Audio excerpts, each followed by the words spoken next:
What did Friedrich Nietzsche mean when he said that if you stare long enough into the abyss will stare back into you? ये कैसा वाहियात coat हुआ भाई? अब अबिस थोड़ी ना मेरे अंदर एक्स निकाल के देखेगा।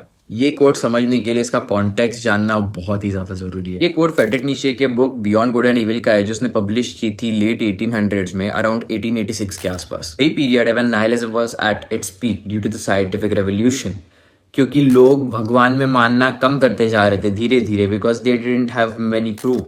Exactly due to this people did not have any meaning और पर्पस इन देयर लाइव्स। तो इस कोट के अंदर जो अबिस है वो लिटरल अबिस नहीं है, it's basically a metaphor for a void for morality, a void for purpose. नीचे बेसिकली ये कहना चाहता था, अगर तुम ज्यादा इन चीजों पर ध्यान दोगे, तुम इनजस्टिस पर, ईवल पर, जो आसपास चाले हो, तुम्हारी बुराइयों पर ध्यान दोगे, उसके ऊपर ज्यादा फोकस करने लगोगे, तो तुम भी वही बनते जाओगे। अब इसका मतलब क्या है कि अब मैं चुप बैठ जाऊँ, अपने आसपास जो बुराइयां होती है उसके अगेंस्ट आवाज ना उठाओ, कुछ ना करूँ?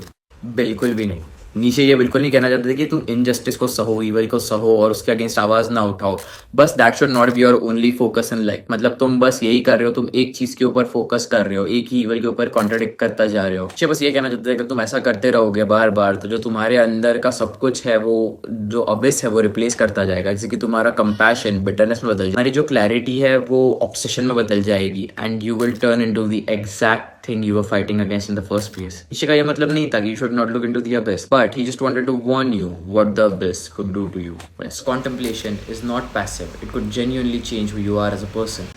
अभी भी कुछ क्लियरली समझ नहीं आ रहा है। चल ठीक है, तुझे एक एग्जांपल के साथ समझाता है। इमेजिन कर सोशल मीडिया पे बहुत ज़्यादा आउटरीच है कोई चीज़ को लेकर, तू बार बार उसके रिगार्डिंग पोस्ट देखता जा रहा है, कंटिन्यूसली रील स्क्रॉल करता जा रहा है। इवन तो तुझे उस टॉपिक से पहले ज़्यादा फर्क नहीं पड़ता था, बार बार लोगों के ओपिनियंस देख के, बार बार उसका प्रॉब्लम स्टेटमेंट देख के तुझे तेरे अंदर ही अंदर एक गुस्सा पैदा होता है। उसका एक पोस्ट करता है, तो स्टोरी लगाता है, और तेरे ही जैसे बाकी लोग तेरी स्टोरी देख के तुझे एक वैलिडेशन देते। इमेजिन कर उसमें से तेरा एक पोस्ट वायरल हो जाता है, और तो इस वजह से वो टॉपिक के अंदर और घुसता जाता है, even though it might be a very bullshit topic. और ये करते करते इस चीज से तू ऑब्सेस हो जाता है। जो तेरा ओपिनियन है वो ओपिनियन नहीं रहता, it becomes your whole personality. This happens a lot with lot of political party supporters around the globe. इस वजह से जो तेरे इंपॉर्टेंट काम है, जो तेरे लाइफ को डायरेक्टली इफेक्ट करते हैं एट दिस वेरी मोमेंट, वो सबके सब पीछे छूट जाते, and you focus and devote your whole life to the single topic. So if you want to fight darkness, do it with a purpose, but do not lose yourself in the process. Explore the darkness all you want.